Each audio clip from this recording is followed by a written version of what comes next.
It's the Go Gopher Podcast with Mike Grimm, episode number 131, and we're coming to you from Big Ten Football Media Days in Indianapolis, Indiana. I am Mike Grimm, voice of the Golden Gophers, and welcome back to the podcast. We're at Lucas Oil Stadium in downtown Indy, site of this December's Big Ten Championship football game. The three-day football preview this week is nearing conclusion as we talk, and we'll have our guest, new Golden Gopher starting quarterback Max Brosmer, come along in a moment. Brosmer transferred to Minnesota after a stellar career at FCS New Hampshire, where last year he averaged 325 passing yards per game and was a finalist for the Walter Payton Award. Stick around to hear from the new signal caller of the Maroon and Gold. Our Go Gopher podcast is presented by alumni-owned Sunbelt Business Advisors and True North Mergers and Acquisitions. If you're a business founder planning to exit your business, start by contacting Sunbelt Business Advisors and True North Mergers and Acquisitions. Sunbelt serves more businesses up to $5 million in revenue than anyone, and True North M&A serves companies with revenues up to $150 million. Get a confidential, no-cost, no-obligation business valuation started today. Make the most of your life's work. Visit sunbeltminnesota.com or tnma.com today. Affinity Plus Federal Credit Union is also a big sponsor of our Go Gopher podcast. Life math is complicated, and Affinity Plus Federal Credit Union makes it easier with local financial experts available to help in person or virtually. You should go to affinityplus.org/GoGophers for more info. That's affinityplus.org/GoGophers. We're also very excited to welcome back to the Go Gopher podcast for the upcoming football season our great friends at Cub. In a hurry, don't worry, Cub delivers. Get fresh meat, produce, everyday essentials, and more delivered to your door. We'll talk more about Cub next week, but we're glad to have them back as a sponsor of the Go Gopher podcast, and they're proud to be the official grocer of the Golden Gophers. We're podcasting episode 131 from the Aquarius Home Services studio. We invite you to subscribe to the Go Gopher podcast. It's free to do so. You can go back and listen to previous Go Gopher podcasts. In fact, last episode, we showcased Brian Slipka from True North and his new motivational book titled Win Some. Go back and have a listen. It was good, inspirational stuff. This week, we're in Indiana, and we're talking Golden Gopher football. U of M quarterback Max Brosmer will be my guest next. I'm Clay Geary, walk-on turned scholarship wide receiver for Gopher football. And I'm Ben Utek, U of M alumni, Super Bowl champion, and Tony Dungy Uncommon Award winner. We understand championship culture, which is why we're part of the True North family of companies. True North invests in only elite teams, like the champion team at Sunbelt Business Advisors, Minnesota's largest seller of companies.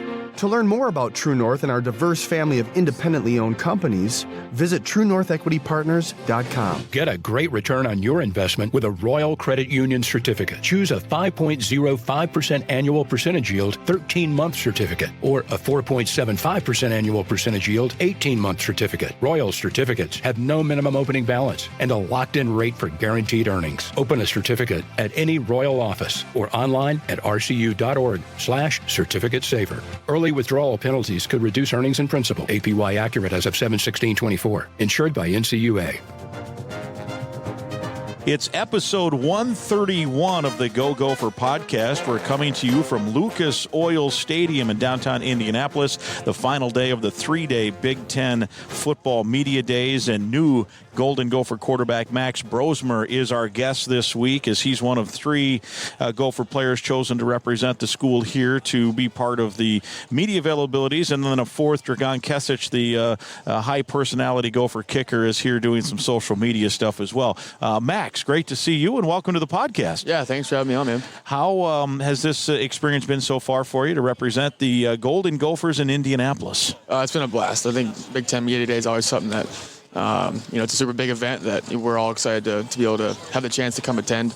Darius and Cody and I are super excited to be here and represent Gopher football in a class act. Yeah, and you've got an opportunity to do and experience some things. Last night, the famous steakhouse St. Elmo's here, they've got the famous shrimp cocktail. Mm-hmm. You got to experience that with that cocktail sauce. Oh yeah. How'd that go? Oh man, it knocked our socks off. Yeah, me and Darius, I thought we did a pretty good job with the first bite, and then the second one we loaded it up with cocktail sauce, and that's the one you feel right in your head. You know, it goes all the way to the top of your head, and you get dizzy for a second, and then you kind of come back to reality. You're like, I don't know if I want another bite of that. Yeah, that will clear your sinuses pretty quick. Yeah. And for us, it's kind of a yearly thing now, and we have basketball tournaments here that will make the trek there. So that's I always have to ask about that whenever anyone ever tries it for the first time. There were some other things. You and I had a chance to talk on the radio side of things that since you've gotten here, you've gotten to do. You were out to Otter Tail County to do some fishing as part of an NIL deal with several of your teammates, and you grew up fishing in Georgia. So how was fishing in Minnesota? It was a blast. Yeah, I thought fishing, where we were, competed pretty good with where I fished at. We were, consistently catching, 4 or 5 pound bass every single cast. It was amazing. Thanks to our fishing guide for helping us, putting us on some good fish. It was a blast though. It was me and Darius versus Logan and Danny Strigal. And Logan's actually from the area. Logan Richter's from Perham, so it was kind of a homecoming for him. But obviously, he didn't come out with the win on top. The defense kind of got their butts kicked by the offense. Our boat reeled in some pretty good fish. Rumor had it your boat reeled in fish, but you were the guy, right? You brought in a bunch. It was lucky, yeah. It depends on the bait. We all had different baits on, and I happened to have the best one on. But we had some pretty astounding fishermen in the boat. Yeah, so you grew up on the water, right? Fishing and doing different things? Around the water, yeah. My dad grew up fishing on Lake Erie. Always talked about catching big walleye, and so his grandparents and his uncles they all grew up fishing, and then I got to do that with my little brother in high school and middle school, and then could get out with my friends anytime I could. Yeah. So your background, you're new to Minnesota. Obviously, you've been playing football for a while. You mentioned Lake Erie. So where your family roots start, and then kind of take us through. I mean, give us the synopsis of Max Brosmer's life here. Yeah. So my parents grew up in Ohio. They both went to Ohio State, so I was a Big Ten baby. I grew up loving Ohio State football. I was actually born in Davenport, Iowa. Wow. So I've been mixed around a little bit to the Big Ten, but I've lived a little bit of my childhood in Ohio, and then we moved to Toronto for 3 years. So I had some Canada in me for a little bit, and then went to Arkansas for a year, not too far where Drake's from. He's from Fayetteville, and I lived in Bentonville, Rogers area in Arkansas, and then been in Georgia for the past 12 years now, 11, 12 years. So I've had a blast doing it. It was definitely unique moving around growing up. But I think it was a really cool outcome for me and my family. Yeah, you have friends all over the world now. Yeah, it's pretty cool, right? Yeah. I mean, you think about experience where you get to live in different places, in New Hampshire for college, and now Minneapolis. So even after high school, you've had some opportunity. And then you figure all the different places New Hampshire went for football, and even if it was just for a day, you got to visit, right? Yeah, I've been around, I think New Hampshire was a really cool spot for me because I wanted to be away from my family.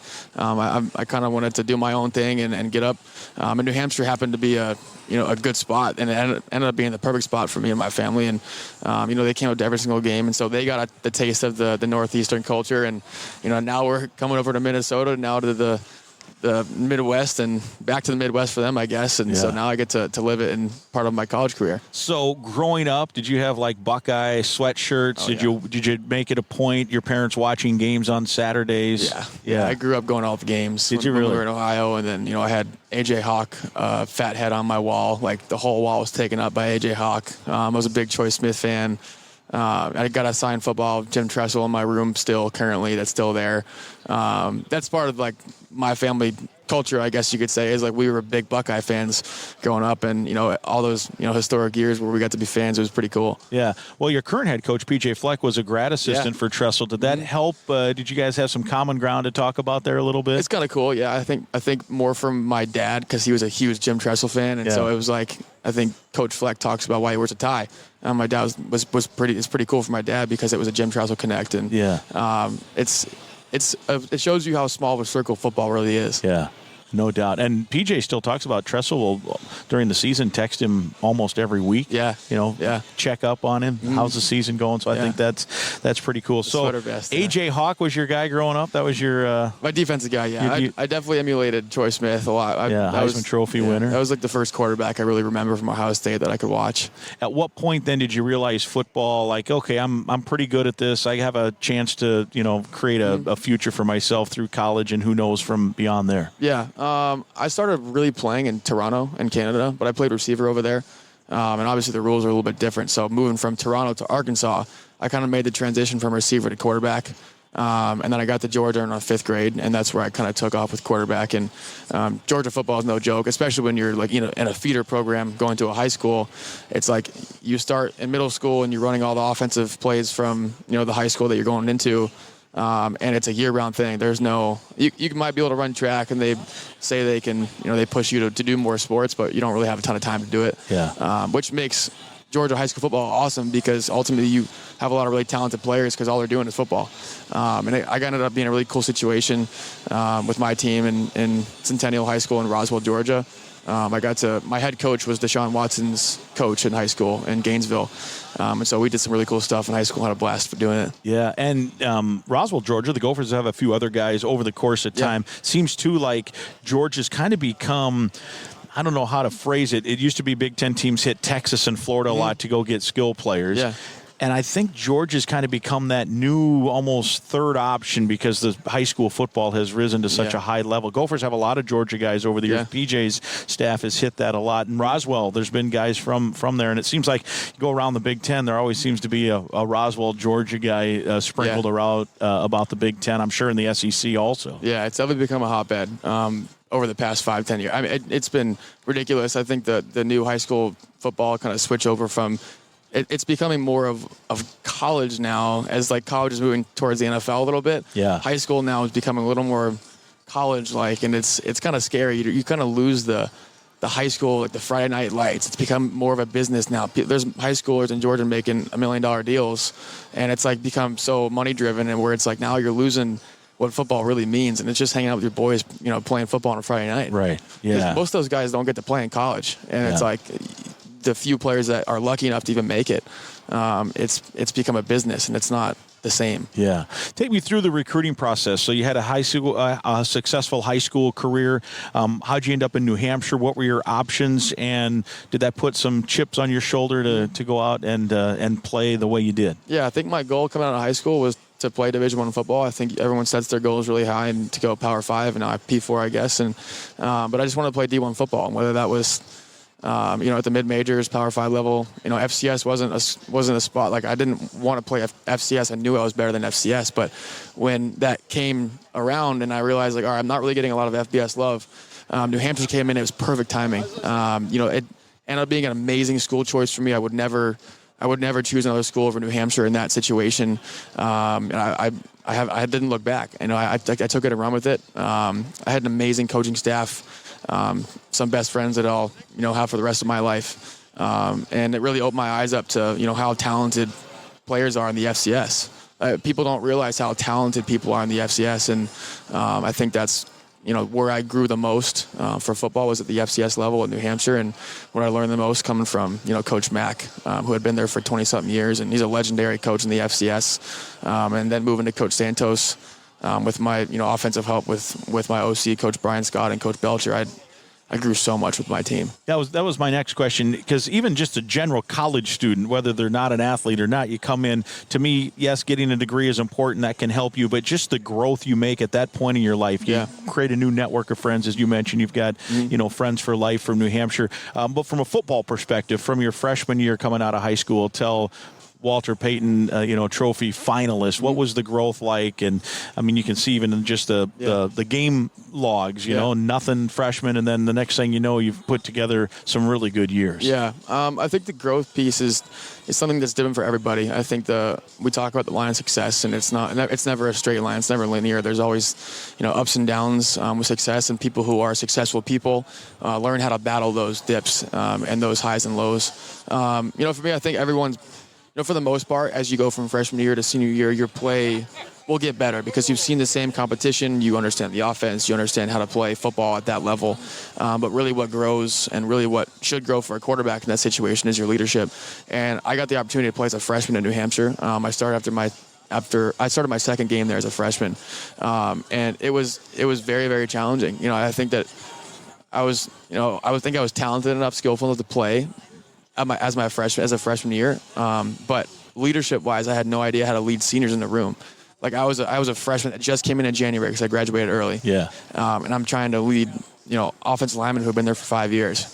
That's a really difficult thing to do. Intimidating, probably. Yeah, right? very, very intimidating. And so I think that's where the most growth, came, was learning how to lead new people in new situations, and because everyone comes from different backgrounds, which is the coolest part about football, is you get a melting pot of people from That locker room, from amazing backgrounds that you could never imagine, and learning how to lead those people on a daily basis is so much fun. It's a new challenge every day. And ultimately, if you're here, you can play football, but the hardest part is leading. Yeah. And so you accomplished a lot, and then the time came, you had that extra year. Mm-hmm. You can stay and see what you can accomplish at New Hampshire. You said you wanted to be a Division I player, so because of your success, you had options. The thing that I thought was kind of cool was the comments that the coaching staff at New Hampshire had after you left. Because I would think there could be some situations at that level like, well, geez, I found this guy, I brought him in, I developed him, he was very good, and now he just leaves me high and dry. Mm-hmm. That was not the case, it didn't seem, with New Hampshire. They were really proud of the work you did, and they're like, yep, he's off, he gets a new challenge. And it seemed pretty amicable there with everything. I'm extremely grateful for that coaching staff. Some of the best guys I've been around, and I think they're, number one, their ceiling is extremely high. I can't wait to see where they go with their careers. But I can't be more grateful enough for them allowing me to kind of explore new options. And it wasn't like hey, can I do this? I'm like, hey, I'm thinking about doing this. What are your opinions? And they're super supportive either way. Obviously they want me to stay and finish out my career at New Hampshire. And but they know that my goals are to play as far as I can and as long as I can. And ultimately there's benefits and negatives of both sides. And they let me make my decision, but give their full support either way. Yeah. And so how did the romance start with Minnesota, and who else was kind of knocking on your door? And take me through that whole process, because it was pretty quick after the season, right? Yeah. I mean, Gophers quarterback leaves, and within, I think, a day maybe or two, you were set to become a Gopher. Yeah. The portal is insane. I think people keep using the term Wild Wild West, and it's absolutely unbelievable. I think I was trying to keep my entry in the portal pretty quiet and low key. I didn't want to become this big flashy guy, and I think it was like 48 seconds or something stupid where it was like they found out, and I didn't tweet it. I didn't even put it on social media, and then it's just in New Hampshire quarterback Max. So you put your name in, and then the next thing you know, boom. it's And I think your phone number is attached if you want it in the portal. People can text you and DM you, and it was insane. I don't think I had a spare minute for about 4 days of people just constantly texting me, like, how'd this guy get my number? But I think you kind of sort through that with the people around you, trying to find a good support staff. Like, my family is an amazing support staff, and bouncing ideas off my mom and my dad, even my little brother too. And it was extremely helpful for me, and I got to do it in the comfort of my own home, and I got to be home while I did it, which helped me a ton. And I think for Minnesota, it ended up just being a really good situation. I don't like talking about school. I think it's, chit chat a lot. I think it's too much talk, and ultimately you end up where you're supposed to end up. Yeah. And Minnesota was the school I was supposed to go to.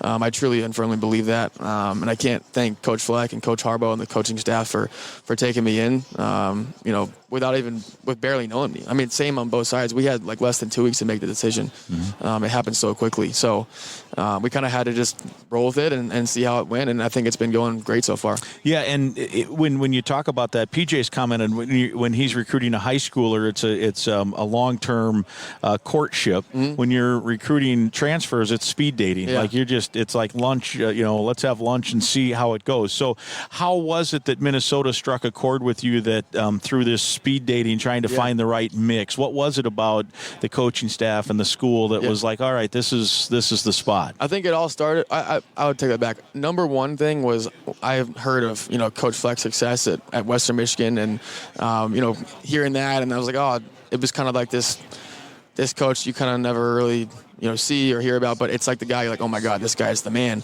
And then I finally met him, and I was like, he is really down to earth for me, and represents the stuff that I represent, with culture and values and morals. And, I got to come visit Minnesota, and the thing that turned it for me was when I met with the older guys, the leadership council at the time, in December, I believe, or January, whatever, around there. I think it was December, and it completely turned it for me. Like, I was going in with an open mind, and I didn't want to walk out where I was like, I'm in with Minnesota.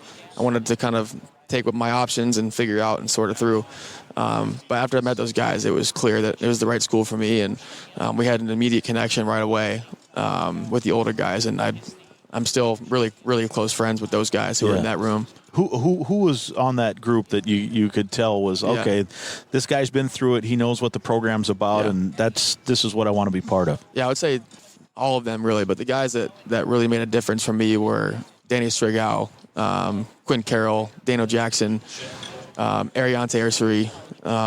Those guys really made a big difference for me. Cody was in there. Cody was my host, and Cody's here today, obviously. And, we've been pretty tight since. We have pretty good battles in the field in spring ball and summer ball, and we're having a blast. But I think those guys have really made an impact on my career here so far. And I think there was a video, you guys, a video game, you and him, right? You against Cody, was it? Is that right? Did I remember that right? Yeah, that's not wasn't a good outcome. Did he beat you? Yeah, Cody did. Yeah, he likes to play Madden a lot. And I think it translates pretty well to the new game. Like, I played NCAA growing up, and, the last game we had was NCAA 14, which was, 10 years ago. But no excuses here, right? He beat me pretty good. He was checking plays at the line of scrimmage. I'm not sure how to push the buttons anymore. Like, I don't play under video games anymore. And I'm like, how are you making these guys run these routes? And I'm just playing, like, base quarters, and I'm getting toasted. So it didn't work out for me very well, but I had a blast, dude, and we have fun competing. And those things are important, right? I mean, it's a video game, but you're creating connections, and because you got to have the right chemistry, the right mesh, the right mix to win games, right? Yeah, right. Yeah, I talked earlier about vulnerability in a locker room. I think that's what really meshes teams, is when people can become vulnerable with themselves and their team, and announce it, and even just talk to your brother about something that maybe you want to keep kind of inside. That's what really bonds teams and creates a chance for success, because ultimately, at minimum, you're working your tail off, right? You need to work really hard. Every team's working really hard to become the best team they can. But how can their team stick together as best as possible? Because ultimately, every single team is going to have, a few really, really difficult times in this season.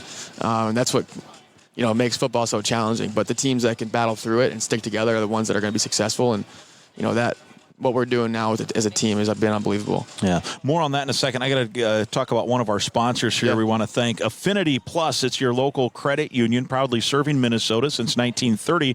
If you're a current Gopher student or a proud Gopher alum, you're eligible to join this financial. They want to build a meaningful banking relationship and put you first. You can meet with a local employee at any of their branches statewide, including right off campus in Minneapolis. To learn more and find other ways to connect, here's the webpage, affinityplus.org/Go Gophers, affinityplus.org/Go Gophers. Affinity Plus Federal Credit Union, federally insured by NCUA. They do so much for the community with Special Olympics and the Polar Plunge. We might have some news here in the next few weeks. There could be a Polar Plunge coming to campus this fall, so stick around.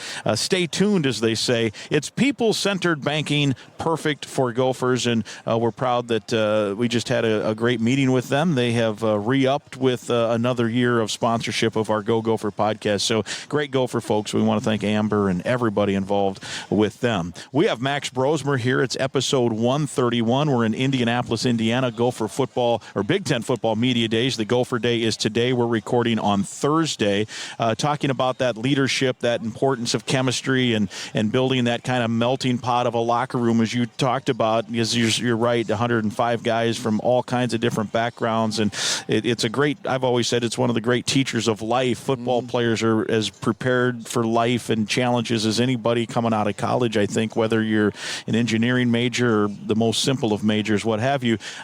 You had to come in and really pick it up. PJ's talked about that from day one, almost speed dating like we talked about, create I don't want to say artificially fast, because I don't think there's anything artificial about your approach, but you had to expedite things because, your time's limited. You get a year here, and you want to be successful. And so how did that come about from day one, that you were, instantly knew the importance of that?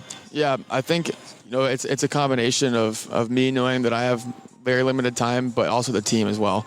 They took me in insanely quick. I would say, I'm not even sure I would take me in that fast, but it was a matter of me being there at the very beginning of January, and then all of a sudden, people, start to, I feel like they start to follow, but it's a lot of work, and without their trust in me, that quickly and that early, it's hard for me to do my job.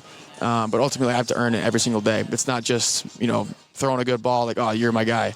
It's a day in and day out thing, making sure that, I'm doing my job to the best of my ability to make sure that my team can be the most successful team that we can. Because ultimately I know that, if I'm not doing my job, we can't be successful. You had that, which has now become kind of famous. You hosted several of your teammates, some skill guys, running backs, receivers down in Georgia. I think that trip included some work. Guys were working, but also some just bonding things. I think a Braves game, and we went out on the water for a while. Take me through, I don't know, how long was that and how important that was? Yeah, they all flew down on, I think it was like a Friday morning, and I picked them up and we went right to the lake. So we did Friday afternoon, evening, Saturday, Sunday at the lake. We have a lake house on Lake Hartwell, which is the border of Georgia and South Carolina. So we did some boating, did some grilling out. We had a blast up there, and I think that's really important because obviously I haven't been here to build off the field chemistry with guys, which is a huge part in creating that melting pot, like I said. So we did that for a few days, and that was a blast. We cooked some really good food. Thanks. Shout out to my dad, who's an amazing cook. And my mom did. They're saints, by the way, for taking in that many. Oh, my God. It's ridiculous. And then we drove back Monday morning to Atlanta, which is a couple-hour drive. That was super easy. And then we started our workout routine. So we did 3 days of throwing, 3 days of working out at my gym at Adapt. And then we did a Braves game. So I got them all custom jerseys with their last names on them. That was pretty cool. And then we got to do like a community outreach event with my high school. So I took all the guys out and we coached up the younger guys during one of their practices. That was pretty cool. And then, it was just a lot of fun. I think, we got a really good blend of off the field stuff, but a really good blend of on the field stuff as well. Worked out some of the kinks that we were having in spring, and then, got after it. So they did a really good job. Yeah, we had Daniel Jackson on the podcast a couple of weeks ago, and he commented on he missed the first part because he was getting his diploma, so you can't blame him for that. But I think he said he missed the cabin and the boating part of it. But then he got in on the workouts of the Braves game and stuff, and I could tell he was struck by it. Like it meant something to him, and he felt it was a huge like it helped. Like you go through spring and you're fighting it out and you're doing different things, but sometimes it's also good to get off campus and do something else and learn about your new quarterback. And I could tell it impacted him. Yeah, that's the goal. I think I did it at UNH at New Hampshire I planned it out for like 3 years, and then COVID hit, and so we couldn't go during COVID, obviously. And then the next year, we didn't want to risk it either. So I did it my senior year at New Hampshire, and I saw a crazy big difference in, how we were connecting, both on and off the field, and it translated when we got back in summer. And I wanted to bring that here, and I thought, ultimately the guys have to want to come as well. Like they could say, no, I don't want to go, and then it just becomes an idea that never makes it. Yeah. But the guys, really bought into it, and they said, this is an amazing idea, let's do it. And so it took both parties, but it was an amazing experience. Your leadership abilities, you talked about building that chemistry. What's your style? Like if we see your leadership on display on the football field, are you a fiery guy that's going to go, I want to say get in a guy's face. Maybe you will, but will we notice, what will we see as we watch a football game and you're leading the team? Yeah, I think on the field and in the locker room, I think it all changes depending on the area. My number one thing is communication. If someone's not communicating, that's when I start getting pretty fiery, but not in a bad way. I think it's more of it's coming from love and empathy and the fact that, we have to all communicate together in order, to dictate our own success. But I think number one for the locker room, people have to bond together in the fact, like I said, vulnerability, but also like love and empathy. And I think, I'm the guy that is the first guy to tell you, number one, if we need to do better together, we're going to do it together.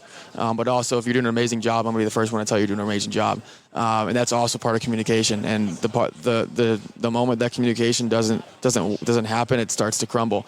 And then I'm also huge on work ethic. I think if people aren't working the way that, we need them to work, then we're not going to be a successful team. And I'm the first guy there if someone's not working hard to make sure they're on their stuff. Yeah. In a good way, though, again, coming from the right background. I think if people are coming from the wrong background or they haven't earned it to do it, then it starts to become fake leadership and people don't listen to them. And so you have to earn that every single day. And I love doing it. I really love it. I love football in general. And that's what I think allows me to do the things that I want to do.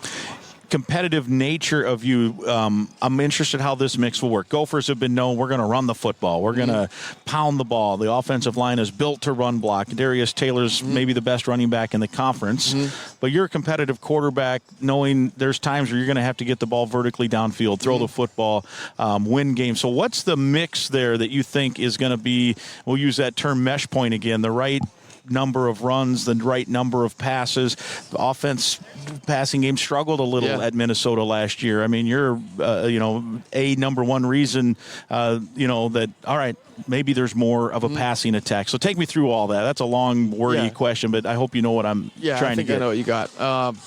Number one, I think in order for an offense to be successful, it can't be one-sided. I think it's unless you're talking about a team like Air Force when they're running the triple option the whole time, and they're pretty good at it. So I don't want to bash them for their offense, but I think the most successful offenses are ones that can do both. They can make explosive plays in the run game. They can make the on-schedule plays in the run game.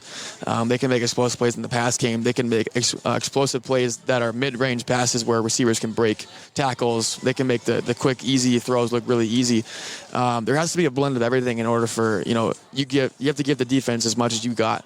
If you're only one-sided, then it becomes monotonous, and they know what to expect. But for me, I think it has to be a blend. It has to be there has to be complement within an offense, and I'm really big on that. I'm not a guy that says let's throw it 70 times. I had games at UNH where I threw it 60-something times and had a blast doing it, but were there times where I wish we ran it a couple times to help the defense kind of move up a little bit? Sure, 100%. So that's what I mean when I say complement, is the run game and pass game have to complement each other, make things look the same to make sure that we can get the defense the best we got. Yeah, that complementary situation is big with offense and defense, but even within the offense, running the ball, passing the ball. Would you foresee, and I'm trying to phrase this the right way, with your nature, because I could see there could be friction. Man, we're running the ball so much. But where you might suggest to a coach, not demand, but just go and say, hey, I can throw the ball, man. Yeah. Let's throw it here. I mean, I love Darius and I love this, but let's push it a little bit. Yeah, I would say if that's what the drive calls for, or if that's what the game calls for sure. And that's part of the communication part that I have with Coach Harbaugh. And we've been you can see our relationship has grown immensely from when I first got here to now, and it's been a complete communication thing for us where, if I'm seeing something already and he's seeing something, it's not like a butt heads thing. It's let's talk it out. What's the best situation for our offense? And I trust him with what he does. He's an amazing coach, and he's going to be an amazing play caller. I can see it already. I'm excited to play for him. The whole offense is really excited to play for him. I really do believe that. And I think you're going to see something fun this year with really good complementary pass game and run game. We have playmakers all over the field, so I'm excited to utilize all of them. Yeah, I'm looking forward to it. Last one here for you, because I know you got more TV duties here at Media Day and some other stuff. Your skill set, for folks that didn't see in spring ball, maybe they haven't watched a New Hampshire game, describe yourself in 60 to 70 seconds, what fans will see from Max Brosmer. Yeah, so number one, I hope to be the best leader as I can. I think you're going to see that on the field. I'm a guy that's always talking. I'm never quiet. I'm always talking. Even the line of scrimmage, you're going to see me talking, whether it's not through my face mask, but you're going to see me talking. And then, I think that I'd like to act as if I'm like a surgeon on the field. I'm gonna do my best to make sure the ball's moving. I'm not gonna force balls where they shouldn't be, and I'm gonna make sure the balls are completed to the best of my ability. I think the teamwork piece is something that we've hit on a lot this year with our offense, whether it's between the O-line, the receivers, the running backs. I think that's something that we've grown a ton on, and you're gonna see that on the field. You're gonna see everybody working as one unit, and that's my goal, is to be the head guy of that and make sure everyone's in the right spot at the right time, and getting the balls to playmakers. Are you a guy who can fit it in a tight window, big arm, smart decisions, all that stuff? I try to pride myself on. Sorry, we don't try. I pride myself on making the best decision that's going to make sure the ball is moving down the field, and whether that's taking an explosive when we have one, or if we have an explosive play called and have to check the ball down, I'm more than happy with that. I really am. I think completions are what make a drive move. Yeah. Hey, it was fun getting to know you. I know I'm looking forward to watching fall camp start next week. The work has been going on, and the work's now also in a weird way just beginning, right? Mm-hmm. Yeah. Yeah, I'm excited. August 29th, the season opener, North Carolina, prime time under the lights. Mm-hmm. I'm excited. Yeah, 35 days, right? Here we go. We're getting there. Episode 131, Max Brosmer, thanks so much. Yeah, thanks, man. My thanks to Golden Gopher quarterback Max Brosmer for giving us his story and letting letting us learn more about him. I think we're in for a treat to watch him play the field general position this fall, and I hope you enjoyed our chat on this episode as much as I enjoyed being part of that chat. Episode 131 is presented by Sunbelt Business Advisors and True North Mergers and Acquisitions. If you're buying or selling a business, visit sunbeltminnesota.com or tnma.com. We're also partnered with Affinity Plus Federal Credit Union, a locally member-owned full-service financial invested in you. You can learn more at affinityplus.org/Go Gophers. That's affinityplus.org/Go Gophers. Again, I'd invite you to listen to past podcasts, and right now, please click the subscribe button to the Go Gopher Podcast. It's free to subscribe and free to listen at any time. And please share the link to the podcast with others so they can subscribe and listen as well. And if you've enjoyed our episode and our show, please give us some positive feedback. We'll talk again next week.